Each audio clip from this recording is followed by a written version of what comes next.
Tokyo International Conference on African Development, Ticad 7, has come and gone. Ticad 6 held in Nairobi, Kenya, and Ticad 7 had a full-blown complement of Nigeria in attendance, ably led by the President and Commander-in-Chief of the Federal Republic of Nigeria, President Muhammadu Buhari. It was focused on advancing Africa's development through people, technology, and innovation. While there, Nigeria went into a couple of MOUs, held a lot of side meetings, and one of it that was all over the place, though other ones are also very important, is the plan to bring Toyota plant to Nigeria. Well, my guest to sustain the conversation on this, I have Chukwudi Enekwechi. Chukwudi Enekwechi is a media expert and a member of the Buhari Media Organization. Good to have you.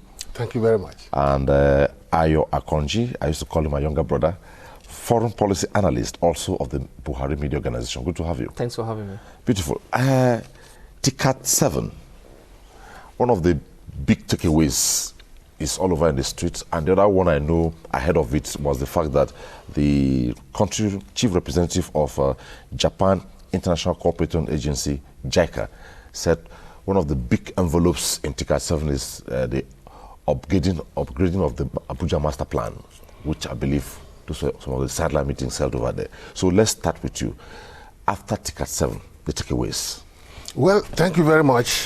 First of all, I want to acknowledge that Ticad 7 is a follow-up of Ticad 6, which held in 2016 in Nairobi, Kenya.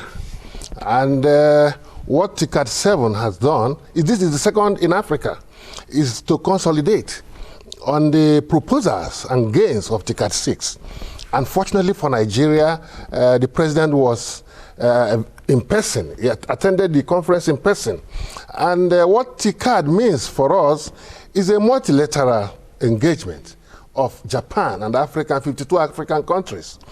And then, but on the side of Nigeria, I would describe it as bilateral, because Nigeria had to discuss with Japan on several levels of cooperation, one of which is the possibility that Toyota Susho, as they described it, will build a global diagnostic center in Nigeria.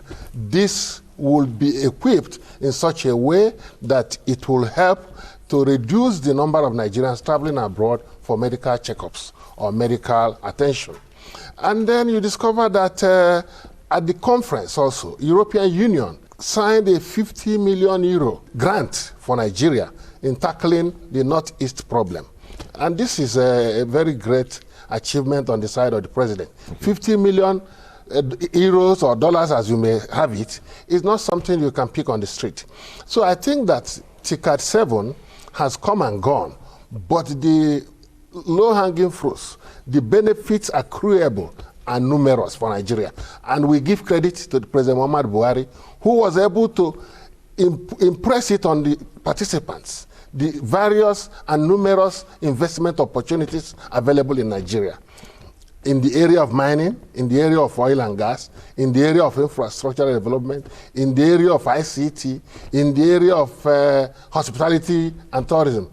So I can see that the outing at Ticad 7 has actually brought Nigeria to the level where other countries will understand that Nigeria is ready to go under President Muhammadu Buhari. Nigeria is ready to, open its doors for investments. Okay. And these investments, the president was able to make it clear that they can flow in seamlessly with what you have as ease of doing business policy, and then curtailing bureaucratic bottlenecks in terms of bringing in foreign investors. Okay, let's look at the perspective of when a huge delegation like this leaves the country and goes out and comes back, you hear all kinds of musings left and center. Like one of the media outages after Mr. President's return with his huge entourage was the fact that no country negotiated with Nigeria.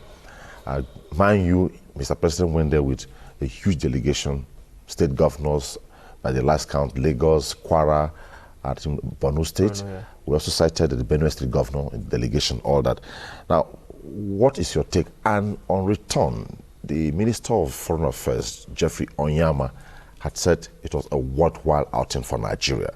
So given what people are, some call them distractors, or those who want to be heard, are saying, what is your analysis, foreign policy-wise?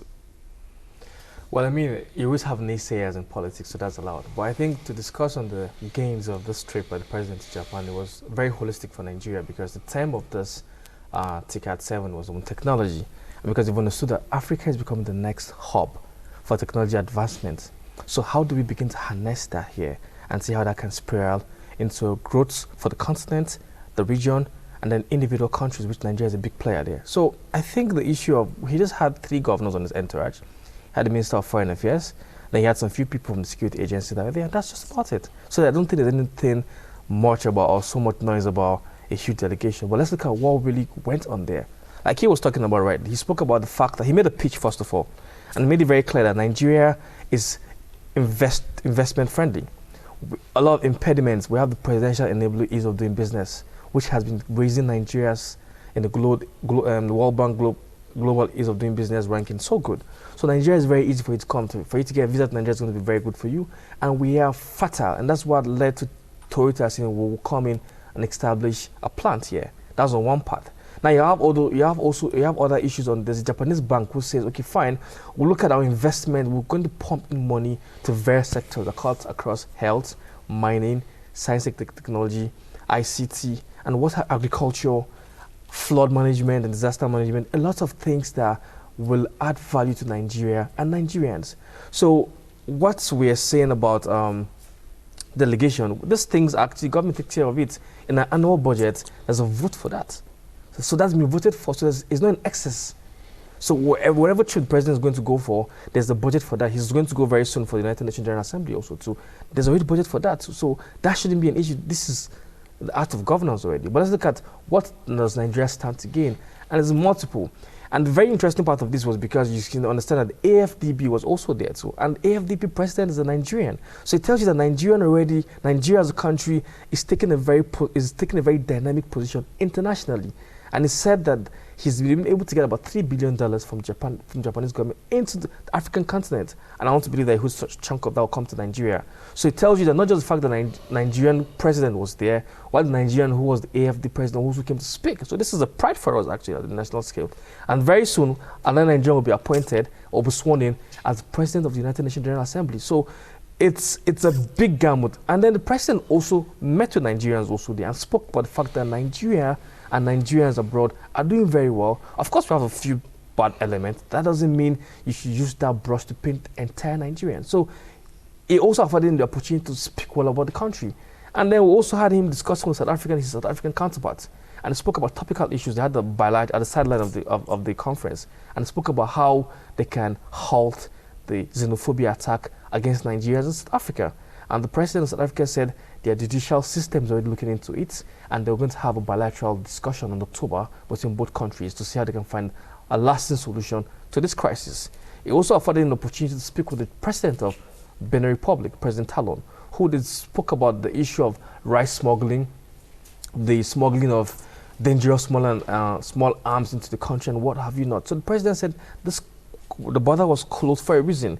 We have a policy of trying to feed ourselves, and then we found out that a lot of rice that comes to this country comes through your border. So we have to close the border, look for all the routes these smugglers used to come with all the dangerous things, and then we'll open up afterwards. We'll still meet further. So you could see that it was more of like using one stone to kill like multiple birds, like over 10 birds.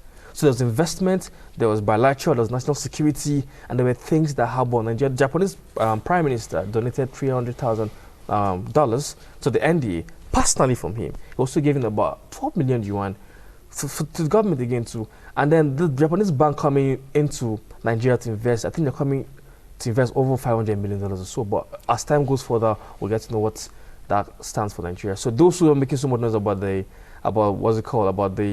entourage, that's not the issue. The issue and is the non-recognition of Nigeria. Well, that's not true. The EU ambassador was actually at the G7. People are talking about G7. We've gone for G7 twice in the first time. They invite countries to come in. Obasanjo spent 8 years as president. I think he attended G7 either once or twice. But the president attended G7 twice. So this comparison might just very childish, to be very honest. This is not how global politics works. Everyone knows that Nigeria is a brand. Nigeria is a leader on the African continent. So it's a force you have to reckon with. So these are just balderdash from... As much as our focus here is on takeaways from Ticad 7, let's look at PID. A few NGOs have been to the British High Commission in Nigeria to say, look, this judgment of 9.6 billion naira dollars, is a rip-off, is a ploy by some enemies of Nigeria to reduce our reserve bank. And what are your comments on it? Well, and also Nigeria is talking about, look, we are going to take steps, those involved, negotiate, and what are your comments on it? Let me say that it's unfortunate that we got to this point where a company, portfolio company, is actually claiming about more than $9 billion as arbitration claim. But suffice it to say that Nigeria is equal to the task in terms of renegotiating or even appealing the judgment. I have a knowledge that the federal government has commenced the process of remedying the situation, because it's actually disastrous for one to see that we're going to lose $9.something billion in assets. And the government of President Muhammad Buhari has taken steps. Only last week, the Minister of Information addressed the press, telling the world some of the measures the government intends to take, trying to remedy the situation. And I believe one of the ways in which the issue can be solved is through renegotiation with PID.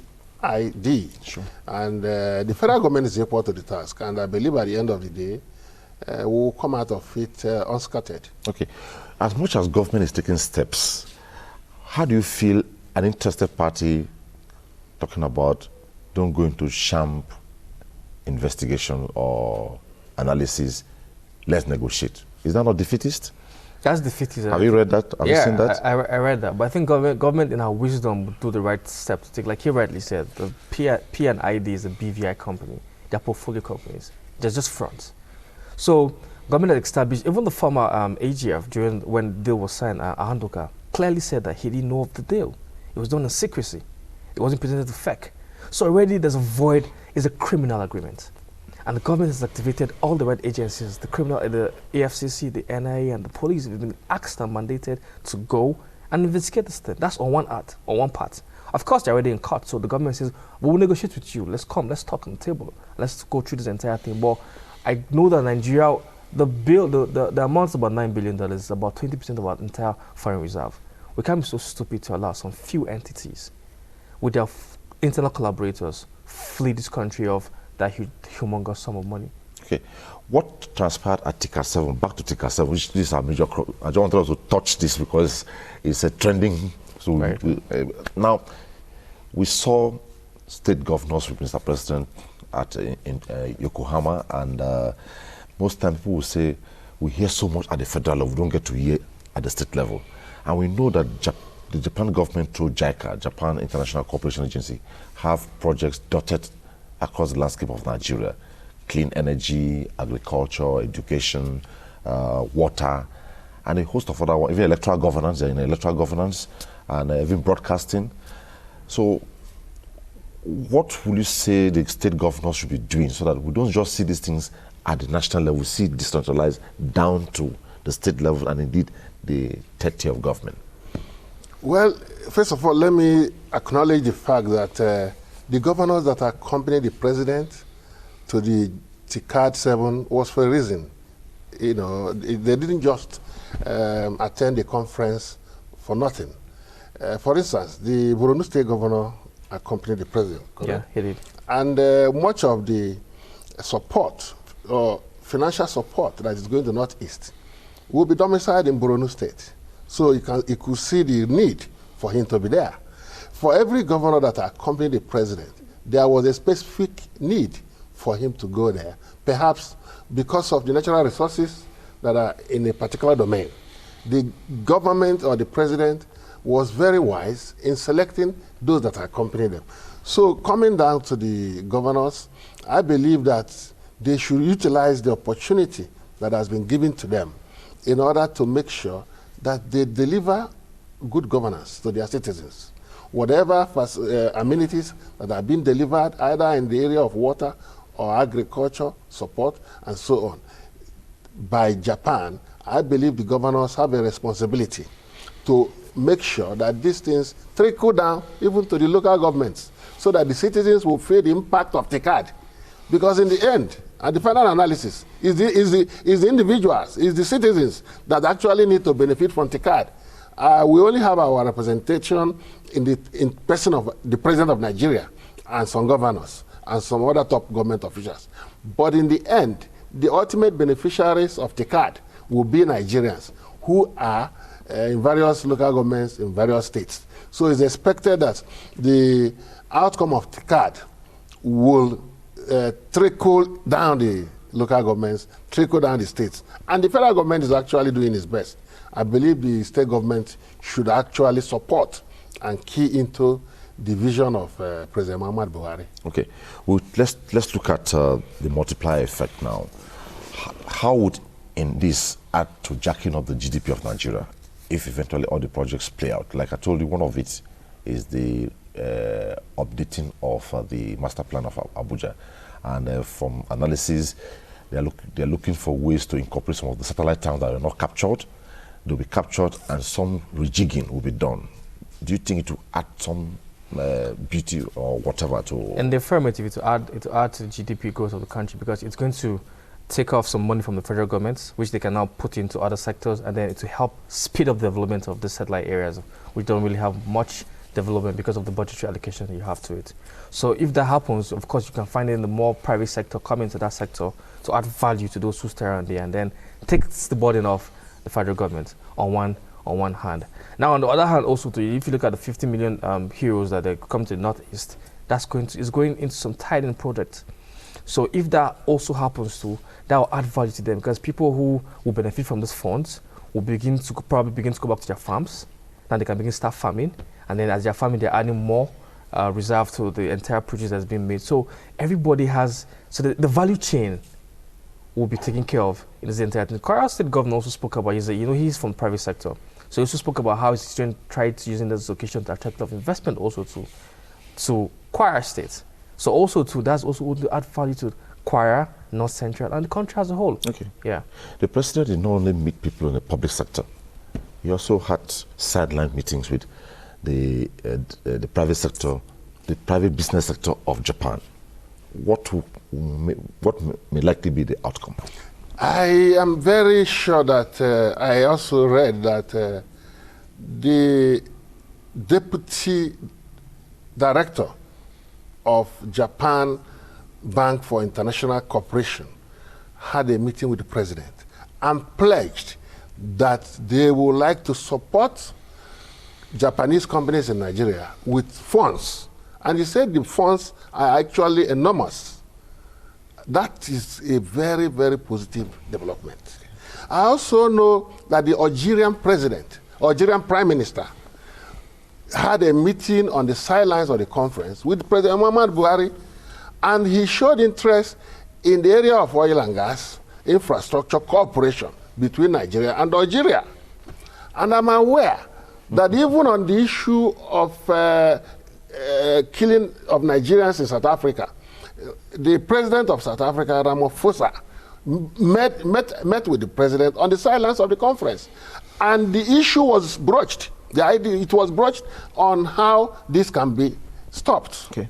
And this meeting that they just had is a kind of laying the ground or the foundation for the meeting they will have in October in South Africa in order to address the issue of killing of Nigerians. So you can see there are a lot of fallouts, a lot of positive fallouts from this conference. It's not just the economic benefits, but there are also other benefits you cannot even see now.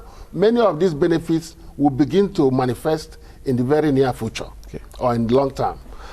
Well, Chukwudi, Enekwechi, media expert, and Ayo Akanji, foreign policy analyst coming from BMO.